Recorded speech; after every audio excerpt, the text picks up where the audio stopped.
नमस्कार, मी पंजाब डक। आज आहे 23 मे 2025। मी जात आहे गंगापूरकडे आणि या ठिकाणून समृद्धी हायवेवर अंदाज देणार आहे। राज्यातल्या सर्व शेतकऱ्याला सांगू इच्छितो की आज आहे 23 मे, म्हणजे आज 23 मे पासून राज्यामध्ये म्हणजे 30 तारखेपर्यंत भाग बदलत काही ठिकाणी मुसळधार, कुठं रिमझिम, कुठं वडे नाले वाहतील असा पाऊस पडणार आहे, म्हणून हा अंदाज लक्षात.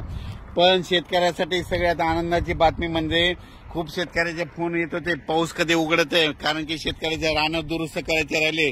शेतकऱ्याची आनंदाची बातमी 1 आणि 2 जूनला सूर्यदर्शन होणार आहे, म्हणून खास करून शेतकऱ्याची आनंदाची बातमी.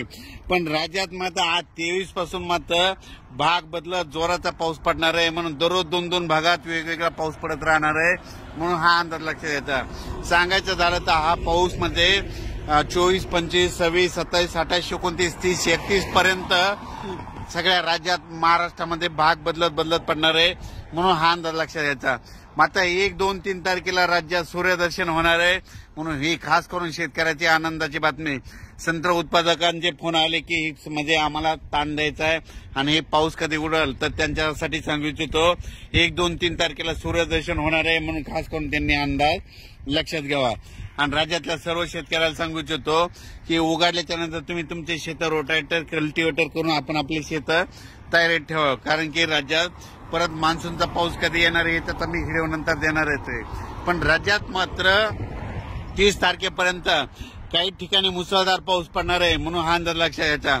आणि त्या मुसळधार पाऊस जिथं पडणार आहे तुम्हाला एक सांगू इच्छितो की तो पाऊस सगळ्यात मुसळधार पडणार आहे मुंबईकडे पडणार आहे, म्हणजे मुंबईच्या सर्व जनतेने सतर्क राहण्याचे लक्षात घ्यायचं. त्याच्यानंतर साताऱ्याकडे जास्त मुसळधार पाऊस पडणार आहे, सांगलीकडे पडणार आहे, कराडकडे पडणार आहे, पुण्याकडे मुसळधार पडणार आहे, रायगडकडे मुसळधार पडणार आहे, पुन्हा त्याच्यामध्ये नगर जिल्हा संगमनेर भागाकडे देखील मुसळधार पडणार आहे.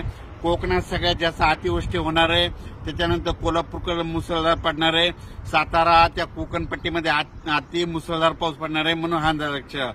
त्याच्यानंतर परत हा पाऊस म्हणजे भाग बदलत पुन्हा महाराष्ट्र, मराठवाड्याकडे, विदर्भाकडे असा दररोज वेगवेगळ्या भागाकडे जाणार आहे. पण सगळीकडे 2-2 दिवस मात्र हजेरी लावणार आहे, म्हणून हा अंदाज लक्षात घ्यायचा.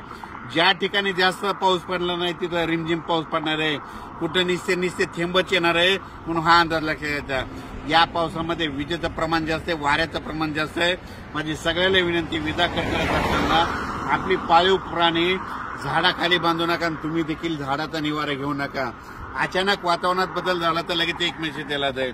पण राज्यात मात्र सातारा, सांगली, कोल्हापूर, पुणे, कोकण, नाशिक, मुंबई या भागाकडे मुसळधार अतिवृष्टी देखील होणार आहे, म्हणून हा अंदाज लक्षात. तिकडच्या भागातल्या त्याला पूर देखील येईल, म्हणून हे त्यांनी लक्षात घ्यायचं. आणि अचानक वातावरणात बदल झाला तर लगेच उद्या 24 तारखेला परत एक मेसेज दिला जाईल. धन्यवाद. हे अंदाज लासूरकडे जात असताना दिलेला आहे समृद्धी हायवे.